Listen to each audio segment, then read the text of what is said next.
দেখেন, আরে পাকিস্তান ধোয়া তুলসী পাতা, তাই তো? আপনাদের ভারতের ও ভাই, ও ভাই, পাকিস্তান ধোয়া তুলসী পাতা সব ভারত করেছে, তাই তো? এটা প্রকাশ্যে সোশ্যাল মিডিয়াতে বাংলাদেশ নিজের অবস্থান স্পষ্ট করুক, বাংলাদেশ নিজের অবস্থান স্পষ্ট করুক। তার মানে তোমরা জঙ্গিদের পাশে? না না, এটা কি না করছো কেন? হ্যাঁ কি না? জঙ্গিদের পাশে না জঙ্গিদের সাথে? জঙ্গিদের পাশে না জঙ্গিদের সাথে? জঙ্গিদের বিপক্ষে না জঙ্গিদের প্রতিপক্ষে? এই তুমি বাংলা বোঝো না? এই কি নাম এর? এর নামটা কি? থোয়াই চিংমং শাক। থোয়াই চিংমং শাক। তুমি বাংলা বোঝো তো? শ্রীলঙ্কায় জঙ্গি আছে, কিন্তু তুমি বাংলা বোঝো তো? ও চাচা যান, তুমি বাংলা বোঝো তো? তুমি বাংলাদেশের নাগরিক তো? অবশ্যই আমি বাংলাদেশের গর্বিত নাগরিক, কিন্তু বাংলাদেশের নাগরিক হিসেবে, বাংলাদেশের রাজনীতিবিদ হিসেবে পাকিস্তানের সন্ত্রাসবাদকে তুমি নিন্দা জানাচ্ছ কি জানাচ্ছ না? পাকিস্তানের সন্ত্রাসবাদকে নিন্দা জানাচ্ছ কি জানাচ্ছ না? আরে দূর থেকে আগে বলো তো, ঢুকেই যাও। পাকিস্তান জঙ্গি রাষ্ট্র, এটা বলতে তোমাদের সমস্যা কি হচ্ছে? তোমার স্ট্যান্ড ক্লিয়ার করতে হবে। আমাদের বাংলাদেশের সন্তু লারমাকে আপনি অস্ত্র প্রশিক্ষণ দিচ্ছেন, আপনাদের মিজোরামে আপনার যে কি বলছে, র্যাপ গান গাইছে নাকি? কি র্যাপ গাইছো? আরে থামো ভাই, র্যাপ তুমি কি র্যাপ সিঙ্গার নাকি? বলেই যাচ্ছ। আমি একটা প্রশ্ন করেছি, তার উত্তরটা দাও। আরে বাবা, তুমি তোমার র্যাপ গান ইউনুসকে শুনিও, বলেই যাচ্ছ। তুমি আমাকে প্রশ্নের উত্তরটা দাও যে এই মুহূর্তে আনসারুল্লাহ বাংলাকে চেনো তো? থোয়াই চিংমং শাক, শুনে নাও, আনসারুল্লাহ বাংলাকে চেনো তো? আনসারুল্লাহ বাংলা টিম, আইএসআই সব ভারতের সৃষ্টি। এটা বাংলাদেশ পাকিস্তান। আনসারুল্লাহ বাংলা, আইএসআই সব ভারতের সৃষ্টি। এটা আনসারুল্লাহ বাংলা টিম বলেন, আইএসআই বলেন, তালেবান বলেন, সব আপনাদের সৃষ্টি। তুমি মেডিকেল ভিসা নিয়ে অবিলম্বে কলকাতার একটি হাসপাতালে এসো, তোমার সুস্থতা কামনা করি। তুমি 10 মিনিট একটু ধ্যান করো, একটা আলম বিলম করে নাও। বেশ, হ্যাঁ বুঝেছি, তুমি র্যাপ দাও, বলে যাও। বুঝেছি, ঠিক আছে। আমি থোয়াই চিংমং শাককে একটু থামালাম, ওর সাউন্ড একটু কমালাম। তার কারণ এই মুহূর্তে তারিকুল ইসলাম ভূঁইয়া, তিনি আবার চেয়ারম্যান জনতার অধিকার পার্টি বাংলাদেশ। যখন বাংলাদেশের নির্বাচন হবে তখন তার দলও, জনতার অধিকার পার্টি, তার যে চেয়ারম্যান, তারাও নির্বাচনে প্রতিদ্বন্দ্বিতা করবে। তারিকুল ভাই কোন পক্ষে? পাকিস্তানের জঙ্গিদের পক্ষে না মানবতার পক্ষে? ধন্যবাদ ময়ূক আপনাকে, আমাকে আজকের এই অনুষ্ঠানে আমন্ত্রণ করার জন্য। প্রথমে আমি এটুকু বলি, সেটা হচ্ছে যে একটা মানুষ যখন ব্রেন স্ট্রোক করে, তার চিকিৎসার জন্য প্রথমে তাকে হাত পা বা ঘাট বাঁকা হয়ে যায়, তখন তার চিকিৎসার জন্য তাকে এই যে ময়ূক, এই যে ফিজিওথেরাপি প্রয়োজন হয়। ব্রেন স্ট্রোকে ফিজিওথেরাপি করে? মনে হয় দাদা এই জন্য আপনাদের মাথাগুলোর এরকম অবস্থা। একান্ত সব বুঝেছি। আপনার লেকচার আপনি আয়নার সামনে দেবেন। আপনি আমাকে বলুন, পাকিস্তানের পক্ষে না পাকিস্তানের বিপক্ষে?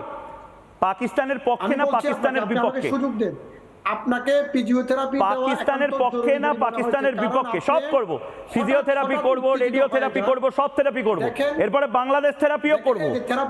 বাংলা আবার বোধহয় ময়ূকের বাংলাদেশ থেরাপি একটু আপনাদের কম পড়েছে, এবার ময়ূকের একটু ফিজিওথেরাপি বেশি করে ডোজ দিতে হবে মনে হচ্ছে। আপনি বলুন পাকিস্তানের পক্ষে না বিপক্ষে?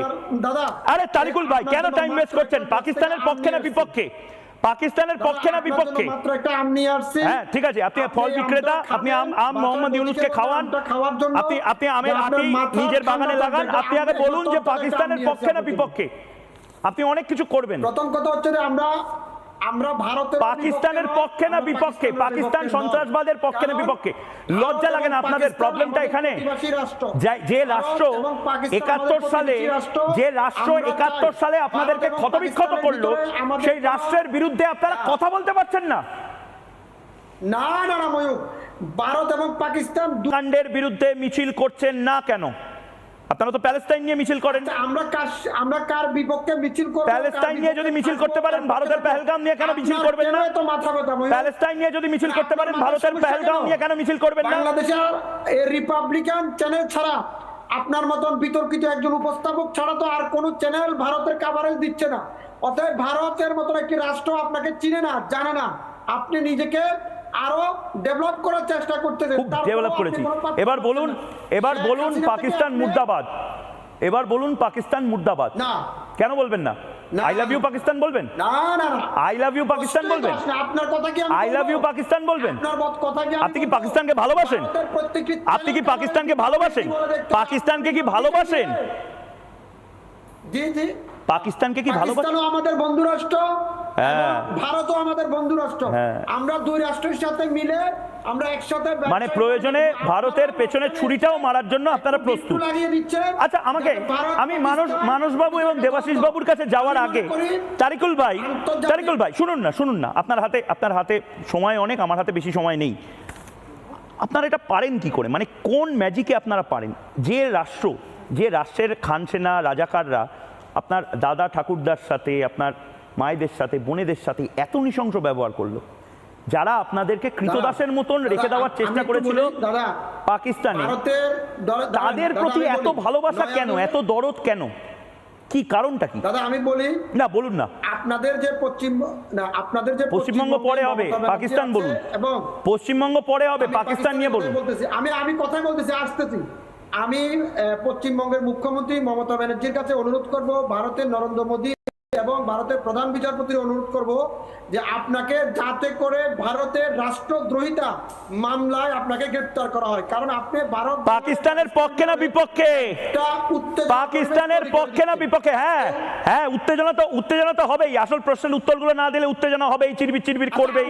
গরমকালে একটু চিরবির বেশি করতে হয়। আপনি আগে বলুন, আপনি কেন বলতে পারছেন না? আরে ভাই, আমি তো আপনাকে আর কিছু জিজ্ঞেস করছি না, আমি জিজ্ঞেস করছি আপনি পাকিস্তানের সন্ত্রাসবাদের বিরুদ্ধে না পক্ষে?